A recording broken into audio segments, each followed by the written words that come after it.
اچھا مفتی صاحب سے ابتداً ہم یہ معلوم کر لیں کہ قرآن و حدیث کی روشنی میں حلال و حرام کے تصور کو اگر ہم سامنے رکھیں تو کیا تصور پیش کرتا ہے؟ اعوذ باللہ من الشیطان الرجیم بسم اللہ الرحمن الرحیم۔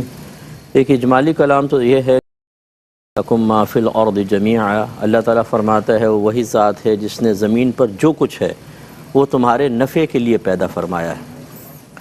اس کا مطلب ہے کہ ہر چیز سے انتفاع جائز ہے۔ اچھا، اب یقینی سی بات ہے اس میں تو پھر حرام چیزیں بھی شامل ہوئیں، اس آیت کی وسعت میں تو سبھی شامل نظر آتے ہیں، لیکن دوسرے مقام پہ ارشاد فرمایا کہ یسألونک ماذا احل لہم، اے حبیبی آپ سے سوال کرتے ہیں کہ ان کے لیے کیا چیز حلال ہے۔ قل احل لکم الطیبات، فرمایا کہ آپ فرما دیجئے کہ تمہارے لیے طیب چیزیں، پاکیزہ چیزیں حلال کر دی گئی ہیں۔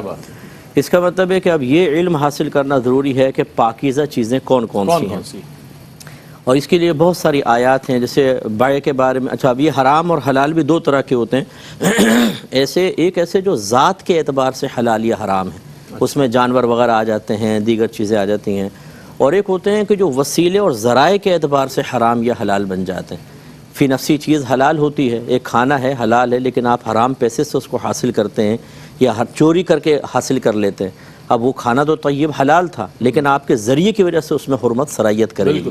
تو اسے دونوں طرح کے علوم حاصل کرنا بہت ضروری ہوتا ہے جب کرے گا۔ اب جیسے جاب کر رہا ہے کوئی آدمی، آپ کاروبار میں انویسٹمنٹ کر رہے ہیں، اللہ تعالیٰ نے واضح طور پہ فرمایا وَحَلَّ اللَّهُ الْبَيْعَ وَحَرَّمَ الرِّبَا، اللہ تبارک و تعالیٰ نے بیع کو حلال اور ربا یعنی سود کو حرام فرمایا۔ اب یہ سود، ربا ویسے کہتے ہیں مطلقاً زیادتی کو۔ اچھا، اب یہاں کون سی زیادتی مراد ہے؟ جبکہ بیع سے بھی زیادتی ہی مقصود ہوتی ہے، ہم نفع حاصل کرنا چاہتے ہیں اور نفع ایک زیادتی ہے، تو اس کا مطلب ہے یہاں مقصود زیادتی ہے۔